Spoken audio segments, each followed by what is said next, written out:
Hi, everybody. I'm Zilla Blitz, and welcome. Today, I'm excited to be joined by Volko Ruhnke, who is here to talk about one of his new and upcoming games, Coast Watchers from GMT Games. And Volko, welcome. Thank you for joining us today.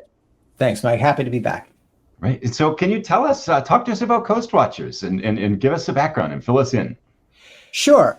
So Coast Watchers is a mainly two-player game that looks at Allied field intelligence in World War II, specifically in the South Pacific, so the Allies versus the Japanese in 1942 to 1943.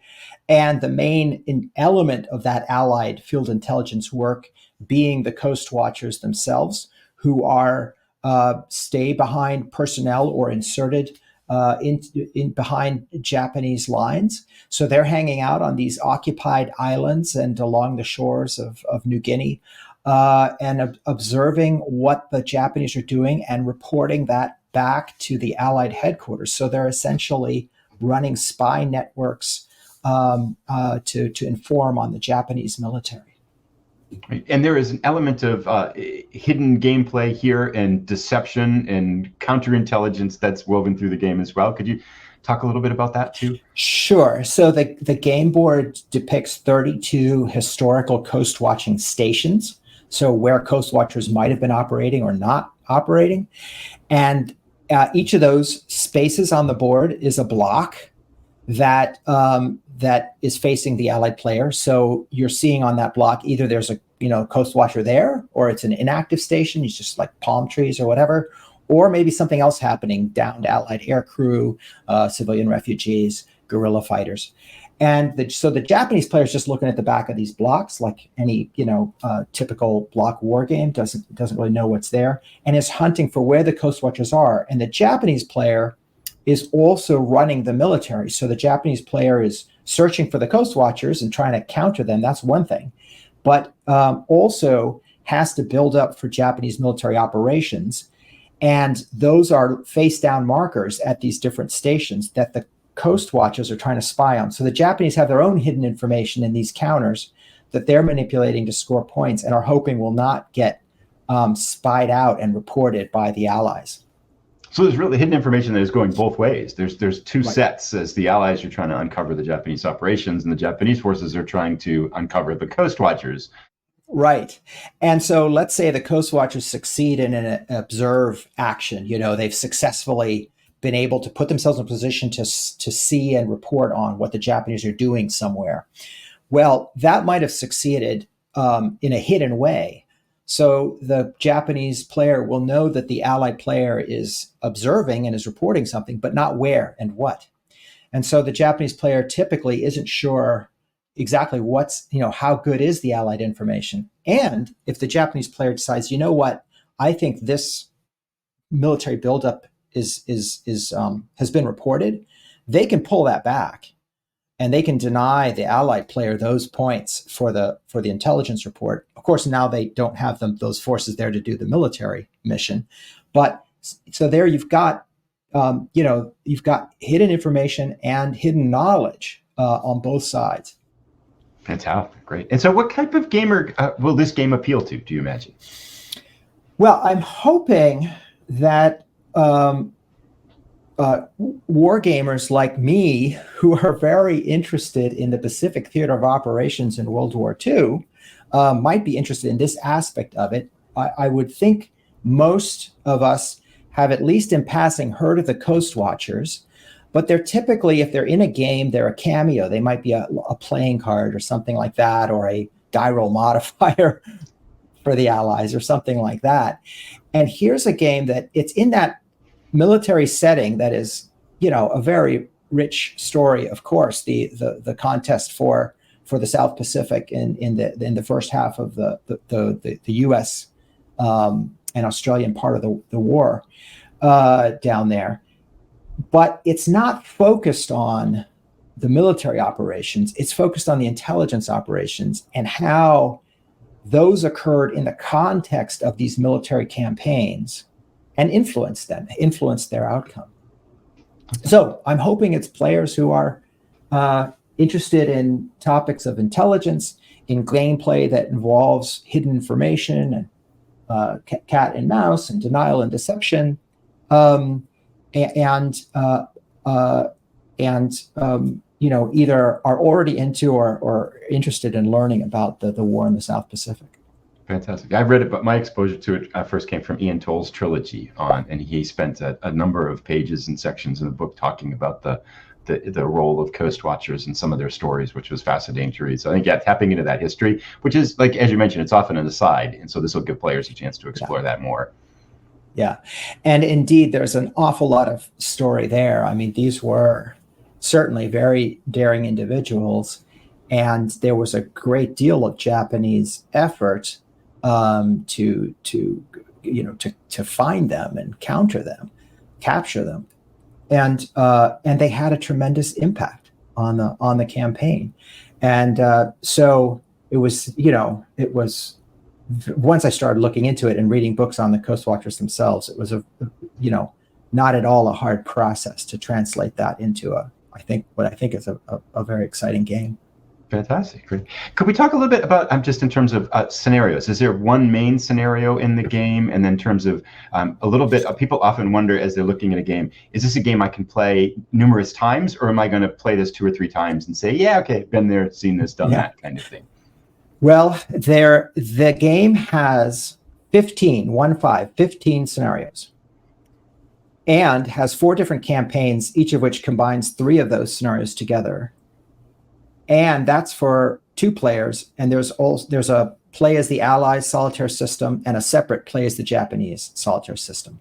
So you might end up playing it just 1 or 2 times. But if you want to play all the situations in the box, you're going to be playing it a lot.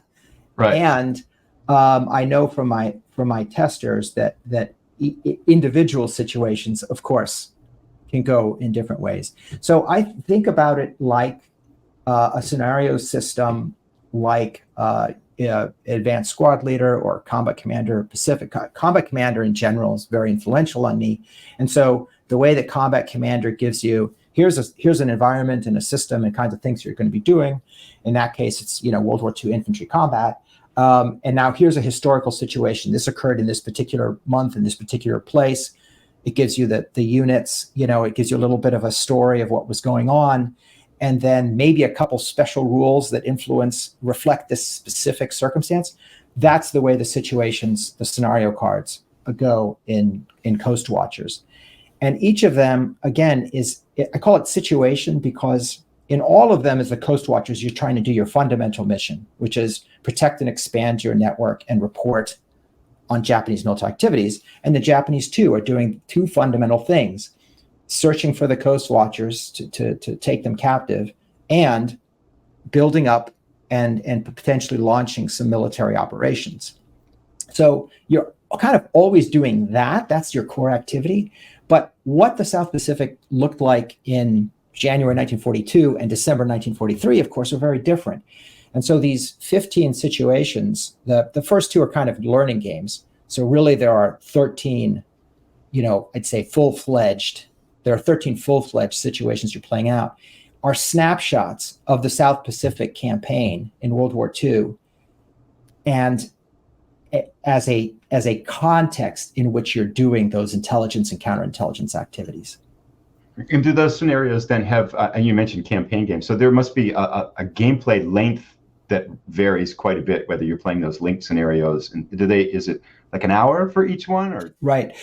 So the situations, the individual situations, are either 3 turns maximum or 5 turns maximum, but very often they are shorter. They could end 2 turns even, because the Japanese, starting with the end of turn 2, have an option to launch an operation or more. And if they do that, it's like you find out how well do the Coast Watchers warn Allied forces of this operation, and you score the game and you're done. So the Japanese player has kind of a lot of say in when does the climax happen, and when that happens, you're done.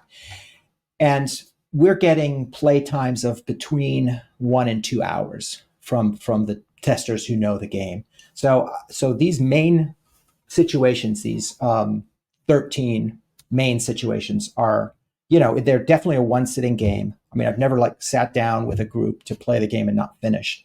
So they're a one sitting game, and let's say an hour and a half would be a typical play time. And those campaigns link 3 of those together, or so?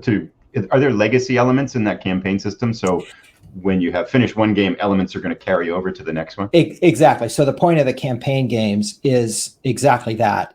So we're taking 3 situations, and it could be you play the early, the middle, or the late, or you sample early, middle, and late. Those are the 4, right? Yeah. And that way you get to visit, in the context of the campaigns, you get to visit, I think it's the full 12, maybe it's a couple are repeated, different situation. And how you do in the first of the 3 carries over to your situation in the second, carries over to the situation in the third. So if you do well, you get advantages. And then whoever wins the last one has won the campaign. And how well they've won, Right. the campaign, right, depends on how many of the 3 they won. Fantastic. Yeah, so that is a lot more than I imagined. I hadn't heard that aspect, so thank you for sharing that. And you touched on a little bit too in there, the solitaire mode, because I know that when I first saw information about the game, right, there was no mention of solitaire, and I know a lot of viewers on the channel, that's a deciding factor. There's a number of viewers, a high percentage of viewers are very, very interested in solitaire components. Could you speak a little bit more about how it went from not having a solitaire mode to having 2 solitaire modes, because you can play either side, and what's that's entailed? And I realize some of it you may not be fully aware of in terms of the development and things too yet. Yeah, we're pretty far along. And we have a lot of testing left to go. There's no question. But we have very much in view now how the solitaire was working. So how did we get there? So when I started out, I'm interested in denial and deception and information advantage, and it's a 2-sided war. So it's a 2-player game, and that's how I designed it, and that's what I had in mind. And we did initially list it on GMT P500 that way. Gene Billingsley of GMT called me up and encouraged me to try to do if not a full solitaire system, at least some guidelines for how you could experience the game as one player, 2-handed play or something like that.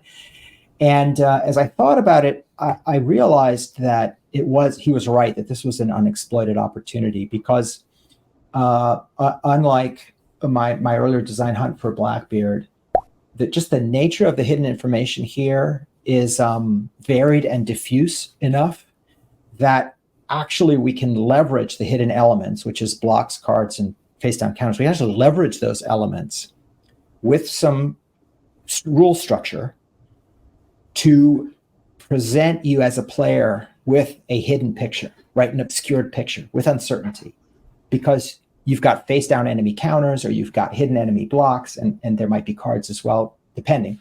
And to have you discover that picture gradually, as you would if you're playing a human opponent. And so we leverage that, and I don't want to do kind of a half-hearted, I just don't want my solitaire experience that I'm offering to be, not so great, right? There are efforts where people say we need a solitaire mode, and it's look at it, you say, it's kind of a solitaire mode, but not really, kind of thing. Yeah. And we've learned, since I started doing solitaire designs now almost 15 years ago, something like that. Anyways, with Labyrinth, we've learned a lot in historical wargaming. We've learned a lot about how to do decent solitaire experiences that are replacing players in a 2-player or multiplayer game. So I'm trying to leverage that experience, and I think we've done it. I think this will be a very, very satisfying solitaire experience in Coast Watchers, and I wanted it to be either side. So we have that as well, and it's turned out to be very fulfilling and interesting to design and test. And we're in the midst of it. I've just gotten the first report of the Japanese player solitaire system from my lead tester in the last few hours, actually. So we have a ways to go to tune it and make sure it works well. But the opening results are very promising, and I've got, I think, a very strong team on it as well. Actually, because I know when I had mentioned that on a recent episode, I think one of the upcoming War Games episodes on the channel, immediately there were like 3 or 4 comments assembled. It's like, wait, Coast Watchers has a solitaire mode? Oh, that's fantastic. So it was kind of big news for people to hear that. So I think I'm glad to hear that. Is the solitaire mode, just to kind of refine that question, is the solitaire mode, will it apply to all of the scenarios in the campaign games too? It's a fully functioning system and not just limited to a certain subset of scenarios? It's a great question. So I mentioned that there are 15 situations to play, but the first 2 are really learning games. They're like one chunk of the rules and another chunk of the rules. And those are different enough that we would have had to do some different things in the solitaire rules to accommodate them. And I finally decided that was not worth it. So if you're looking to actually have the solitaire play experience, you do have to learn the core game, which is the 2-player game. So learn it however you will. And then when you're going to play solitaire, it will work for situation B through N. So it works for 13 main situations. Right. That makes sense. So we will make sure it works for all what is the real game, right? Not the learning. Yeah, that's very justifiable for sure. So it works for that. The campaign, I don't know yet.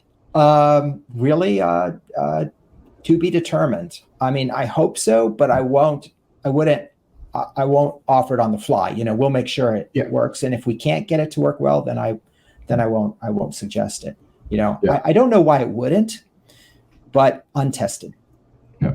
Well, I think the bigger picture, the step back answer is that there's a ton of gameplay in here for 2 players, and there's going to be a ton of gameplay for the solitaire gamer that wants to explore the system and the gameplay. Yeah, I mean, if you think about 13 main situations for 2 players, playing each of them is either the Allies solitaire or is a Japanese solitaire, that's already 39 just to do each thing once, right? Yeah. And that's not the campaigns or the training games. Fantastic. Thank you very much. And I meant, talking a little bit about the solitaire mode, we're probably getting at kind of a lead in for this next question. Could you talk about some of the challenges you've had, some of the design challenges you've had as you've explored developing this system? And maybe it connects to the solitaire mode too, but just however you'd like to answer that. Sure. This was, as many times, this was a very interesting tuning problem. Right. And testing, it's like, like tuning the engine, if you will, or tuning the musical instrument to play harmoniously, that sort of thing. And I built into it a lot of kind of knobs of different things I could adjust, victory point values and numbers of actions and things like that.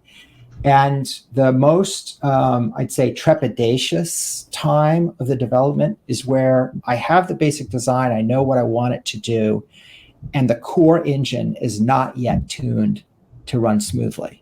It's, too easy for the Japanese, too easy for the Coast Watchers, too obvious to use this action, not that action.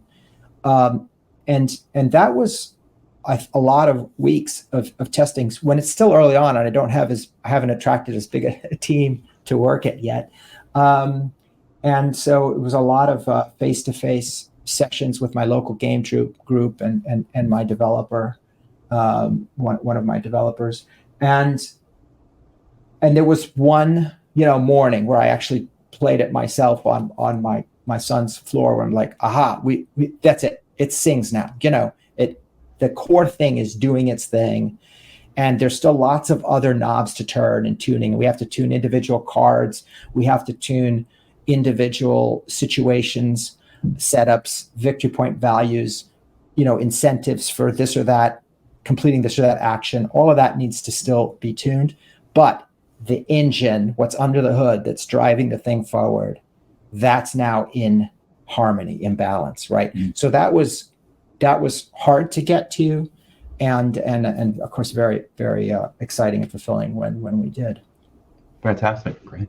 We've talked a lot about the elements of gameplay and different things, and I'm wondering if someone may hear this and say, wow, this sounds like a very complex system and a very complex game. Could you talk for just a moment or two about the overall complexity of the game and what it might present for someone in terms of deciding whether this is for them? I think it's a little less complex than my usual zone. I think it's a little less intricate than Levin Campaign or the Coin series. Even it might be comparable to the Coin series. It's very hard for me to judge, of course, because of course, well, it's all clear to me.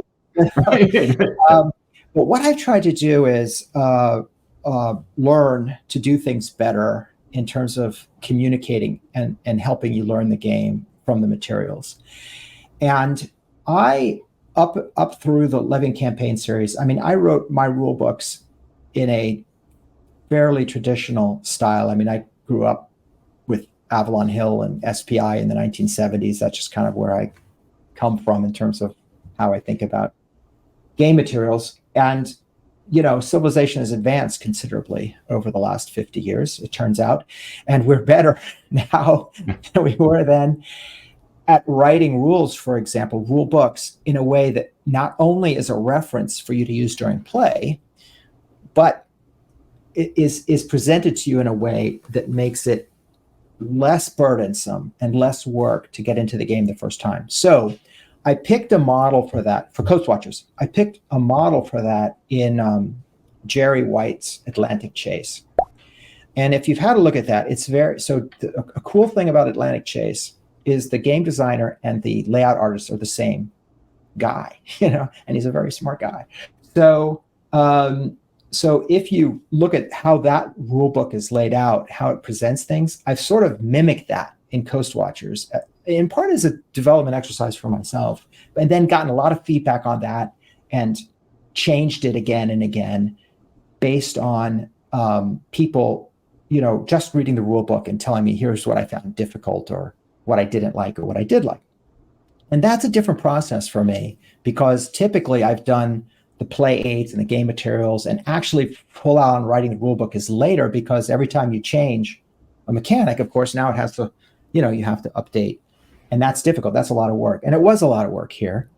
But it was worth it because it let me give the game a presentation that I think will make it, you know, I think will make it substantially easier to learn to play the game from the rule book than my usual old style of how I wrote rule books before.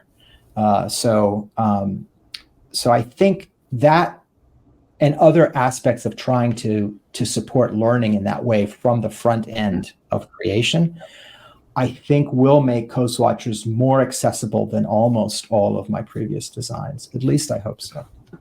That's refreshing to hear from you. My background is in education, and I've always felt as I looked at games, you know, there's really two things the documentation is trying to do. One is that reference source that you turn to. After I've kind of got in there and I need to look something up that I forgot, can I find it easily? That dictionary kind of encyclopedia nature of what that might be. But the other part, which is the first part that the gamer it covers, is how am I going to learn this? And that oftentimes, like what I look at, Tom, where I think games fail, is that idea of manageable chunks. You know, as we're teaching people something, you would never teach people 10 concepts and ask them to remember all 10 concepts and then execute them all at once. You know, how can you break that learning down into pieces that are more graspable by the human brain and then execute? And so that's fantastic. And I mentioned earlier, there is this programmed instruction, which is an old wargamery term used for exactly that concept of manageable chunks and building blocks. You know, the original squad leader did this through scenarios that introduced more and more rules, right?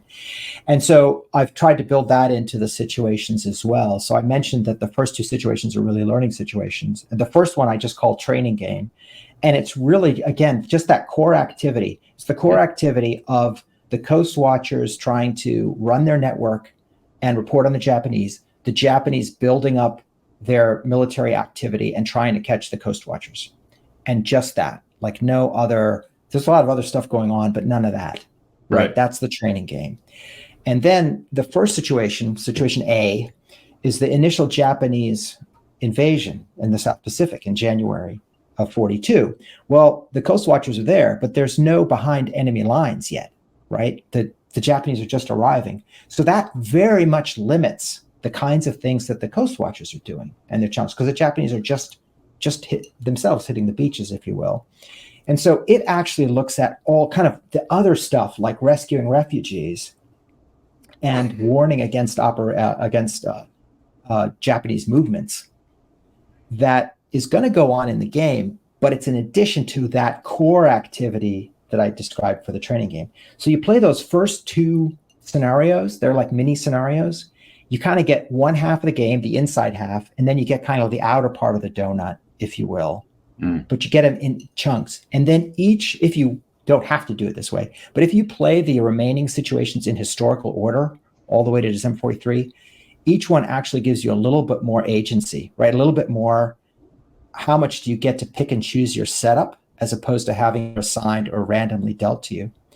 Because that's another hard learning aspect is you've got all these concepts that you haven't seen. And now you've got, let's say, a whole deck of cards and you can buy any cards you want. Well, what do I try? I don't know. I don't know what to pick, and that's harder to learn as opposed to here, this is the hand you're dealt, go. Now you can just focus on, those are my options, right? So I try to leverage programmed instruction, even in the construction of those 15 historical situations. Fantastic. Yeah, because there is that another layer that I think gets at the learning of a game, which is, and sometimes I've experienced games like this where, you read through the rules and mechanically I've got it, but conceptually, what am I supposed to do? I have no idea. So those are almost two layers of learning too. So it sounds like you're thinking along both those lines too. It is, and it bumps into what I call menu shock, where, okay, great, I've got all these options, but I don't know anything. I don't know how any of those options would play out, and therefore I can't make a first decision. It's very, very hard. It's uncomfortable, even for experienced gamers to have a new game. So better for learning, better to say, okay, you've got a bunch of concepts, you've got a few options now, and right now all you have to decide is just one thing, right? You're at step A. You don't have to decide any of the other stuff. You have to just decide these actions. You've got 3 choices. Which do you take? And then we move to the next thing is an easier way to learn a system. Fantastic. Great. Let's change gears a little bit in terms of what do you anticipate will be in the box? So people open up Coast Watchers, what kind of things are inside? So we have a board, and GMT is going to do the 2-layered with recesses to hold the blocks snugly in place. So we have a board that's same size as Cuba Libre or Nevsky, sort of a half-size GMT board, 17 by 22. That's of the South Pacific, and these 32 stations and some other holding boxes. And then lots of blocks, because you have to fill those stations with blocks that just show an inactive station, palm trees on one side, or coast watchers, or guerrillas, or refugees, or air crew. And then the Japanese are largely working with markers that show Japanese control, whether a site is a base, and then underneath, are there warships there, or aircraft, or nothing? Again, just palm trees. So you got those, markers, pawns, action pawns for either side. And then a number of the counters are markers on the map, or only chits that go in a cup, because there's no dice in the game. The resolution of when you're doing something basically in contact with the enemy, for the allies, for the Coast Watchers, it's delivery into Japanese held territory, moving people and stuff back and forth. That's risky, so you draw from a cup. And for the Japanese, when they're searching for the Coast Watchers and trying to capture them, there's a patrol cup that they're searching from. Okay, so you've got chits that go in those cups. And the way that the combinations of chits kind of rise and fall in these cups, very subtly, but very simply, from a mechanical point of view, adjust the probabilities of success. So a lot of game effects that go through these 2 cups. Well, the game box doesn't come with cups. You have to provide your own cups, your own opaque containers. So there's that. And then let's see what else. So cards. We got 6 decks of cards. Not very large decks. 6 decks of cards. So what are the cards? So each side has assets that are, personalities and equipment. It might be PT boats or a submarine. It might be Zeros. It might be Admiral Tanaka. There's a Japanese liaison, probably counterintelligence officer who was somewhat effective, named Ishimoto, things like that. All sorts of historical elements that might or might not be present in the situation you're playing. And the Japanese can spend time augmenting their capacity by drawing more military assets, by drawing more of these cards. So you've got these cards that help you, capability cards, if you like. Then each side has mission cards. So if you're the Allies, you have some sense of what the Japanese are trying to do militarily, what the situation is, of course, in whatever the date, May 1942. But you don't know exactly which missions the Japanese have decided on, and that's represented by card draws for the Japanese player. And you don't know which they're going to actually execute because there's a lot of options within a hand of mission cards, what you can do. The Allies also have their core mission is keep your Coast Watchers in operation, grow that network, and report on enemy activity, right? So that is your main points. But you've got other side things that might be in there, like we want particular emphasis on this or that type of activity, and that comes through Allied mission cards. So Japanese asset and missions decks, Allied asset mission decks, and then each Solitaire side, Allied player versus the game, Japanese player versus game, has its own dedicated card deck to run the other side against you, right? To give the other side variable but logical behavior through card draw. Fantastic. Great. Thank you. I'd like to ask another question that I think it takes us in a little bit of a different direction. But a little while ago, we had the chance to talk about Hunt for Blackbeard. And as we're talking about Coast Watchers now, and we've talked about Hunt for Blackbeard, my mind is kind of linking some similarities in terms of concepts and limited information and counterintelligence and things like that, intelligence. I'm wondering if you could talk a little bit about kind of this type of game. How much did Hunt for Blackbeard influence Coast Watchers? And the leading question for that too is, would you envision that this would be a system that you're going to take to other theaters or other gameplay experiences? Thanks. Yeah. So the key attribute of Hunt for Blackbeard that I carried forward and leveraged for Coast Watchers is the way that the games use stand-up blocks, which is different than, let's say, Columbia style, traditional wargame blocks. Traditional wargame, and the very effective old technology, right? But the stand-up block traditionally represents a unit, and you can see what it is on your side of the stand-up block, and your opponent knows that there's a unit block there, but doesn't know what it is. It might be a strong unit, a weak unit, this flavor, that flavor, it might even be a dummy. And those unit blocks then tend to move across the map. You're maneuvering, instead of maneuvering war game counters, you're maneuvering these blocks across the map, representing the forces. Blocks in both Hunt for Blackbeard and Coast Watchers work differently. They're stand up, one side can see what's there, but they are actually information about that spot on the map, right? And they tell you what is there. Is Blackbeard there or is nobody there? Is it Blackbeard's ship or is he out on his own? That sort of thing. Is his camp there or not? Okay, that's Hunt for Blackbeard. In Coast Watchers, this is a station, and it's the status of that station. Is there a coast watching team there, right? Or is it an inactive station that's just represented by some palm trees? Is there a coast watcher there and guerrillas? So now, instead of I'm not moving the coast watchers across the map by moving the blocks. What I'm doing is I might insert some personnel. I might rescue some personnel out. I might recruit some guerrillas. I'm doing that by switching individual blocks. And what that allows us to do is have a great deal of fog of war, because the Japanese player, if there's, Japanese player is not going to know, they're not going to see any difference, basically, unless a block is revealed, unless the Japanese gain information about what's out of sight, out of station. Then that block just flipped face up.